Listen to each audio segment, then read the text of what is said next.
I'm John Campbell. I'm one of the co-authors of What Capitalism Needs. I'm a class of 1925 professor at Dartmouth College and was recently a visiting professor of political economy at the Copenhagen Business School. So I'm slightly different. I'm a comparative historical sociologist at McGill University in Montreal. But like John, I teach in Copenhagen, more for the historians than for the business school.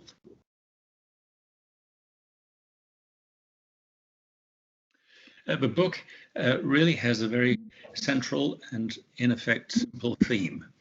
In order for capitalism to work, attention has to be paid not just to technical details, but to basic social conditions which allow it to function.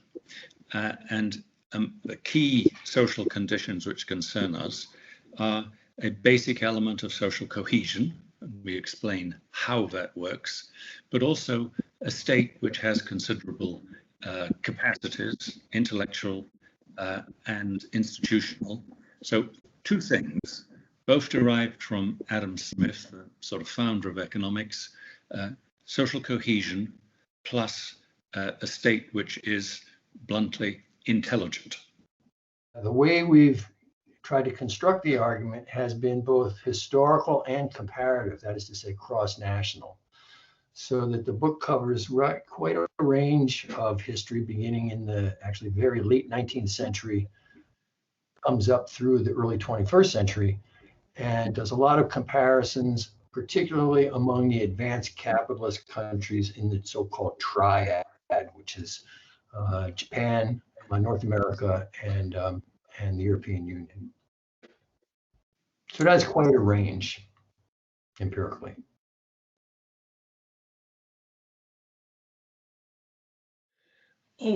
It's probably a little different for John Campbell and me.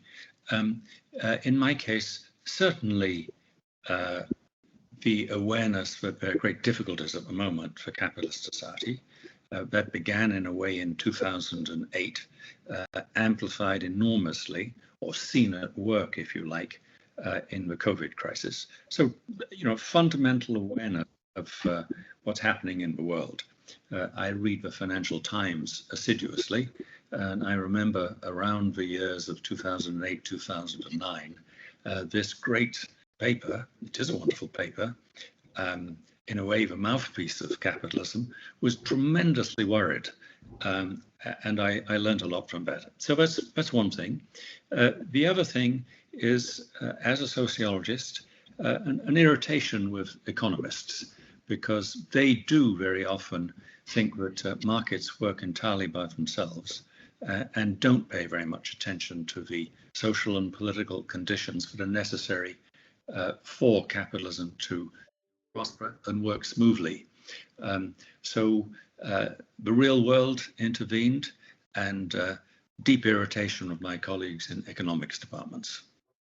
Similar to John Hall's response, but two other things that I would add to this. One is that since the 1980s, speaking as an American in particular here, I've been very much concerned about the rise of what's sometimes referred to as neoliberal economics or market fundamentalism, which is this argument that John just articulated about the economy does better when the state gets out of the way, which I think, and as the book argues persuasively, it is very much an incorrect reading of the situation.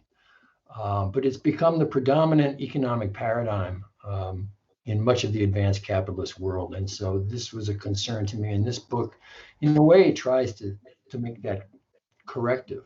And the second thing, and I think John would agree with this as well, we were both very concerned about the rise of right-wing nationalism in politics and the spillover effects that has had in terms of economic performance. So there were a variety of different reasons why we came to write this book. Many different themes that percolate through it. And I should add that John Campbell has added things that needed to be said, but the answers from both of us more or less sum up our feelings. Yeah.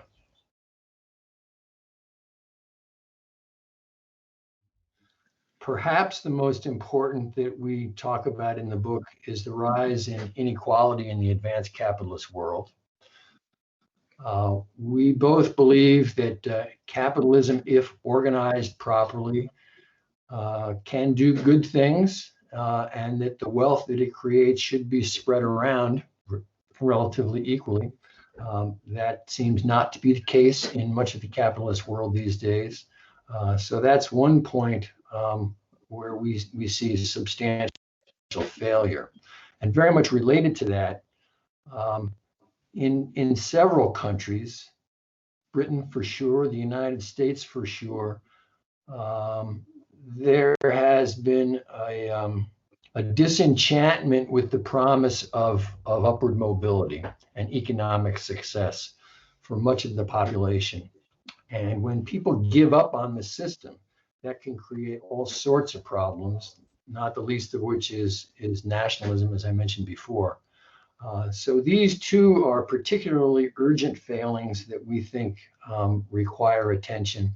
And not unrelated to that, there's an increased volatility in capitalist markets and an increased propensity to serious crises ever since the 1970s.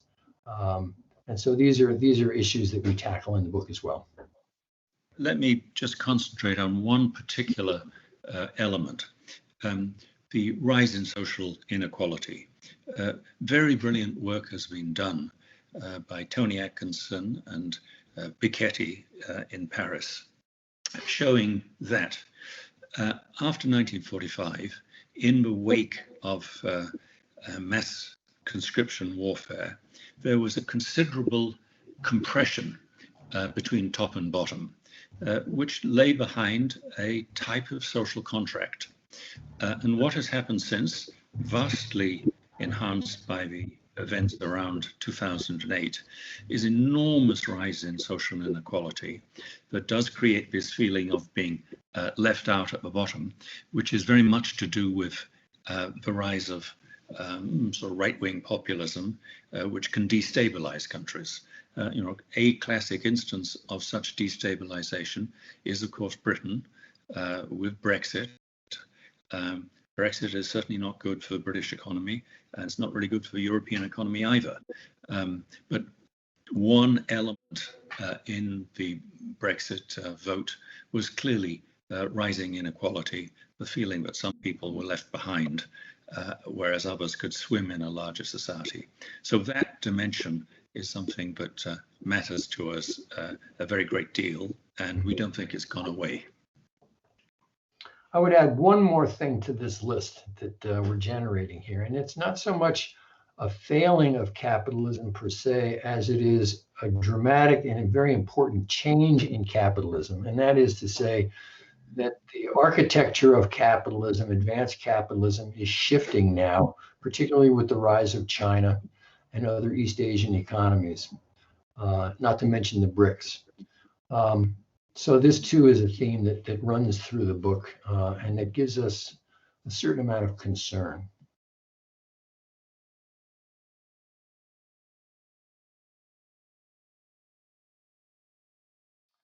Good question.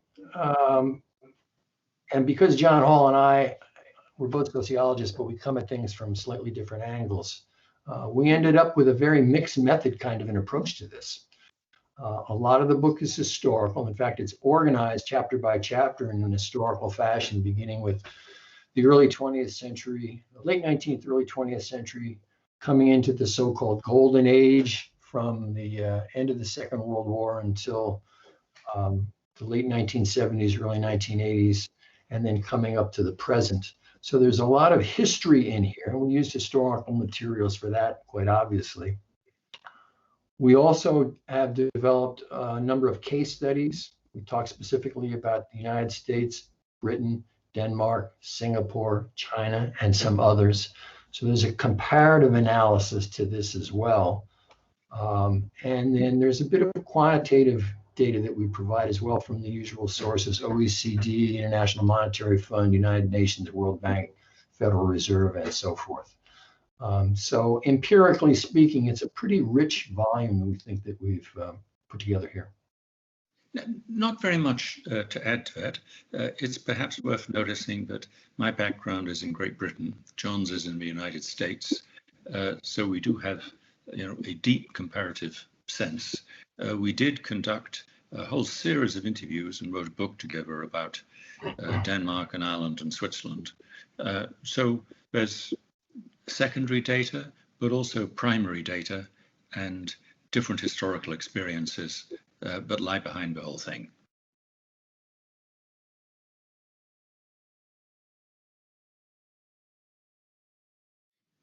There's a simple answer to that. Capitalism is an economic system, but it's never been run in a single way. It's very easy to see that there's an Anglo-Saxon model present in the United States, much more emphasis on limited state. That's become stronger in Britain, Australia, and New Zealand. There's also been a social democratic way of handling capitalism, very much present in Denmark and Sweden. A Christian democratic way of making capitalism work. Difference between social democracy and Christian democracy is that very high levels of female participation in the labour force in Denmark and Sweden, rather low levels in the case of, say, Germany. Then there are also sort of guided capitalism in East Asia. So there are different types of capitalism, and it's important to see how different types handle it. And I think that one of our conclusions is that some types handle it better than others, although the ones that handle it better, of course, have costs as well as successes to the way in which they do things. No system is completely perfect. But the final thing to say is that we do spend a lot of time on the United States, because the United States has what the French call exorbitant privileges. It controls the world monetary system, and what it says can have enormous impact on other countries. If it decides to close the stock exchange and Wall Street to companies, if it trades with Iran, if it, Donald Trump made that threat, what the United States still does matters enormously. So there's variety, and there's also the presence of the great hegemon, which in certain ways is not behaving very well at the moment as far as the needs of capitalist society are concerned. Well, I certainly echo what John just said. And it's important to focus on the United States case in this regard, because it is a hegemonic power. It's different from everybody else. And therefore, it's not necessarily the case. In fact, it's oftentimes not the case that if other countries confront similar problems that the United States confronts, that they should follow the United States lead in trying to solve these things. All of which is to say that the American model is not necessarily the best model to follow, and which is also to say that there is no one best way to manage capitalism's problems. The variety of capitalism that John just spoke about is very important. Some varieties do better under certain circumstances than other varieties do. And again, just to reiterate, the implication here is that the United States model is not necessarily the best one to follow.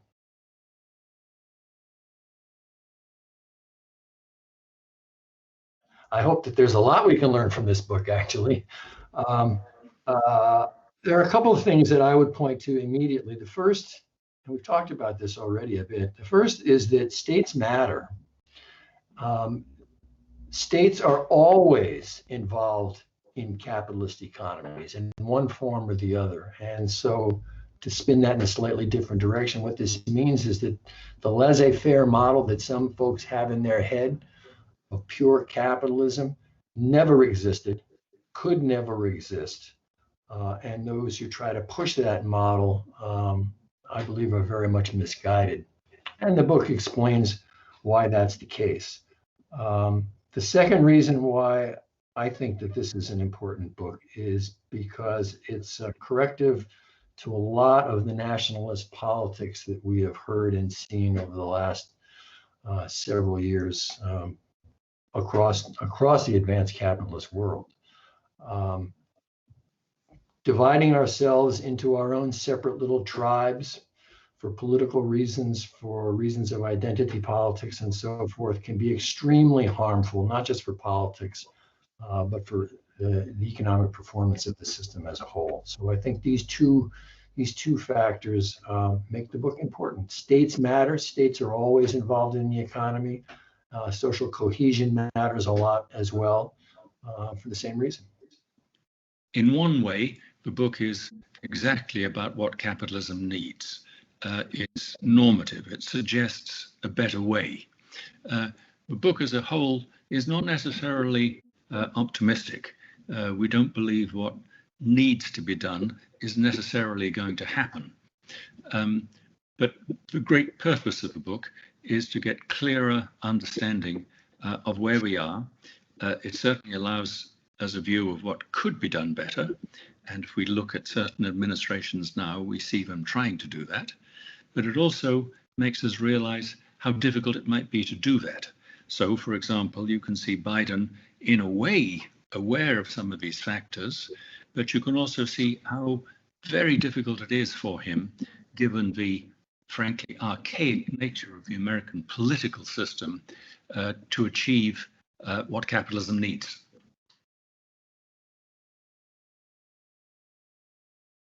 I hope it gets an enormously large readership. It's certainly meant for students and academics, but it's written effectively as a trade book, and our hope is that it will reach a much larger audience. It's written in fairly simple terms.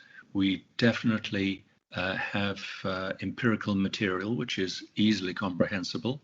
So the hope is that it's a book which would break out from the academic world and reach that mythical figure of the general public. No, I would certainly reiterate what John just said, but I would add one very important caveat, I think. This is not a technical book about capitalism. That is to say, you don't need an economics degree to understand what we're talking about. We are political sociologists, economic sociologists, historical and comparativists, with some familiarity with economics, but the book is not a series of equations and mathematical models. It's a much more conversational kind of a book. So it should appeal, I would hope, to a much broader range of people.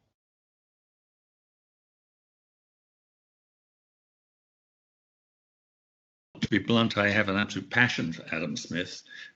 He is probably the key person behind the whole intellectual structure of the book. He's been misunderstood. People used to think that the Adam Smith Institute in London, beloved of Mrs. Thatcher, represented the fact that he was against states, pro-markets, etc. That's not Smith. Smith was well aware that you needed social cohesion. He had a particular angle on it. He said, what's necessary is for people to believe they can catch the person above them. He didn't particularly admire this system, but he felt that endless running after the person above you was what created a certain stability in capitalist society. So he had a view of social cohesion. He did believe in all sorts of politics to try and produce a level of equality. It wasn't a socialist, far from it, but there's a sense in which everybody should be part of the same society. It matters to him enormously. And Smith had very strong views on the state. It was very important that the state never be captured by a particular set of capitalist traders who would then gain privileges, so that the capitalist machine, the benefits that it could bring, would be destroyed by special favors to one particular group of capitalists. So Smith is enormously important, misunderstood. There's some corrective now in people like Amartya Sen, the Nobel economist, understands this very well. But in Smith, there's a very considerable concern with members being part of a single society. This is the Scottish background in Smith, and the desire for a state which was intelligent enough to protect the capitalist system, sometimes to protect it from capitalists. We spent a lot of time talking about John Maynard Keynes, of course, the brilliant 20th century economist. for two reasons, actually, one of which I think tends to be overlooked. The most obvious one is Keynes very much believed that there was an important role for the state in any capitalist economy, in the sense that states can intervene with monetary and fiscal policy of various sorts to smooth out the bumps, to ease recessions, to prevent inflation, and so forth. And we're on board with that. We show how he was correct in many regards in that respect. But the other thing that Keynes also pointed to, and this was partly his own personal political experience, being involved in creation of the Bretton Woods institutions in 1944 at the close of the Second World War. He very much believed that for capitalism to work, it needed to be coordinated at the international level. And in order to achieve that, some sort of hegemonic power, be it an individual state or a group of states cooperating together at the top, so to speak, was necessary in order to smooth out the potential rough spots in monetary policy, in trade, and so forth. So Keynes is very important, and we try to spotlight that international side of Keynes as much as the more commonly recognized domestic side. Back to John. Well, another thinker, I don't think we should go through all of them. There are about 6 who matter for us. But the particular thinker who's very important these days is the Hungarian thinker who had a Jewish background, very much concerned with inclusion and exclusion. Karl Polanyi grew up in Budapest, then was in Red Vienna in the interwar periods, came to Britain and ended his career at Columbia University in the United States. His great book, The Great Transformation, has one particular phrase in that matters enormously. Sometime or other, capitalism can be so mobile, so disruptive. The phrase is that society will seek to protect itself. Protection can be in a right-wing manner, or it could be more social democracy. But the idea is that people who are left out, who feel themselves to be left out, in the end may not put up with that and may start fighting back. And one of the themes in the book is the division, very clearly apparent in the world, between people we might think of cosmopolitans who can live in a larger society, the society of capitalism. If you're a lot of languages, you can go from being a trader in Wall Street to working in Switzerland or London.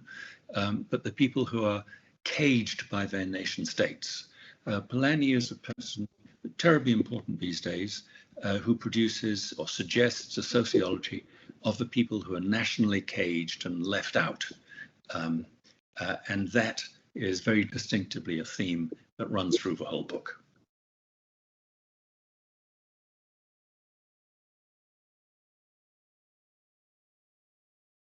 Looking forward rather than backward, I think that the big lesson, the big takeaway from the book is that if you look at the problems that capitalism is confronted with right now, it's absolutely imperative that states be organized in terms of their institutional and intellectual capacities to grapple with these problems. And that in order to do that, states need to be socially cohesive within, but also as a constellation of states. And the problems that we focus on specifically are 3: the pandemic, cyber threats, both political in terms of undermining and disrupting national elections, but also hacking of all sorts. We've seen a lot of that in the newspapers lately.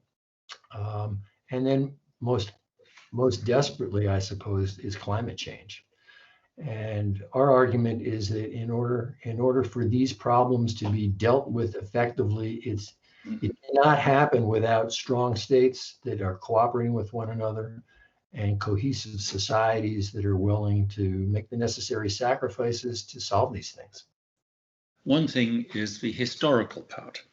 I think that capitalism had its golden years. It was a golden age after 1945. that wasn't written into capitalist society.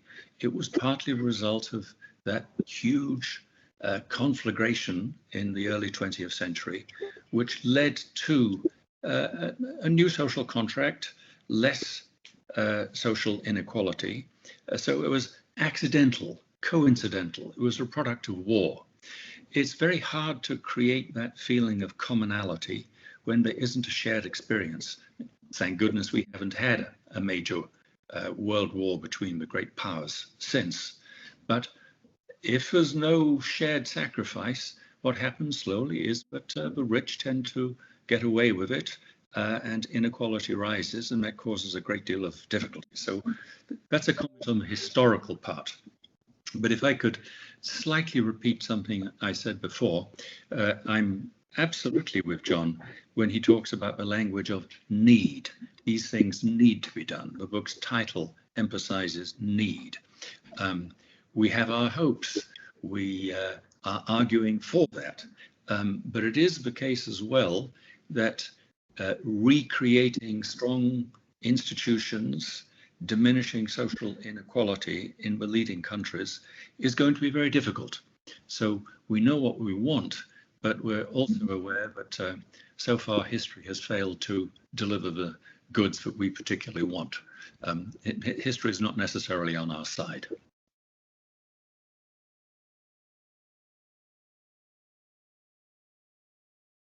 For me, the most important thing is that, to go back to the beginning, the language in which the economy has been discussed is technical, econometric. Nobel Prizes often, nearly always, go to people who have those technical skills. Technical matters are very important.